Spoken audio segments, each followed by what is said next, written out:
আমার নিজের হাতের খিচুড়ি আর গরুর মাংস ছাড়া অন্য কারোর হাতের রান্নাটা খেয়ে আমি ওইভাবে মজা পাই না। আসসালামু আলাইকুম, কেমন আছেন সবাই? আশা করছি আল্লাহর রহমতে সবাই সুস্থ আছেন, ভালো আছেন। আমিও আলহামদুলিল্লাহ বেশ ভালো আছি। তো এই যে বলছি যে খিচুড়ি আর গরুর মাংস আমি কারোর হাতেরটা খেয়ে মজা পাই না, কারণ হচ্ছে সবার রান্নাই মজা বা ভালো, ঠিক আছে, কিন্তু আমি যেমন মাসকলাইর ডালের খিচুড়ি খাই, অন্য কোনো ডালের খিচুড়ি আমার পছন্দ হয় না, আমি খেয়ে মজা পাই না। তো এটা হচ্ছে আমার পরিবারের বা আমার এলাকার খাবারটা।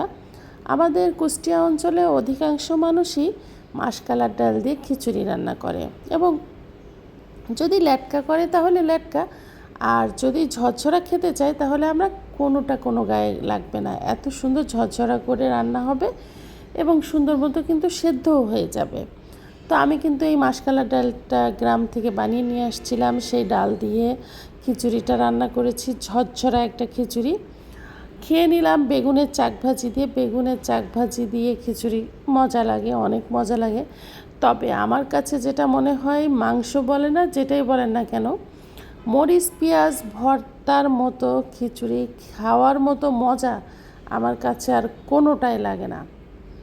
কারণ আগে যখন ছোটোবেলায় আমার মা বা আমার দাদি বা আমার শাশুড়ি, তাদেরকে দেখেছি খিচুড়ি রান্না করলেই বাটি ভরে মরিচ পেঁয়াজ ভর্তা করতো, এবং সেই মরিচ পেঁয়াজ ভর্তা দিয়ে খিচুড়িটা খেতে অসম্ভব ভালো লাগতো। আর আমিও যখনই খিচুড়ি রান্না করি, কোনো আলসি নেই, আগে মরিচ পেঁয়াজ ভর্তা করতে হবে, তা না হলে আমার কাছে ভালো লাগে না।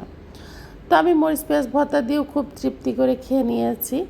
আর এখানে এই যে ছোট ছোট আলু দিয়ে গরুর মাংস রান্না, তো সেই গরুর মাংস রান্নাটা দিয়েও খাচ্ছি।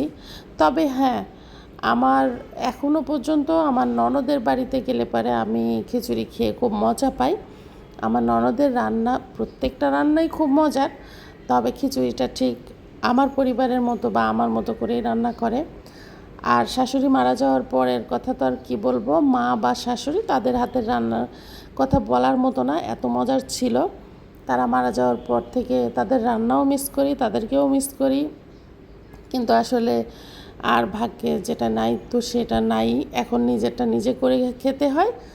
আর শুধুমাত্র ননদের বাড়িতে গেলে মনে হয় যে হ্যাঁ, নিজের বাড়ি আছি বা নিজের বাড়ির খাবার খাচ্ছি, ব্যাপারটা এরকম।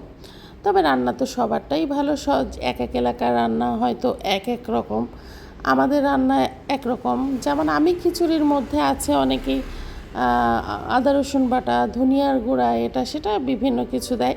আমি কিন্তু নর্মাল মশলা দিয়েই রান্না করি, খুব সীমিত মশলা দিয়ে আমি খিচুড়ি রান্না করি।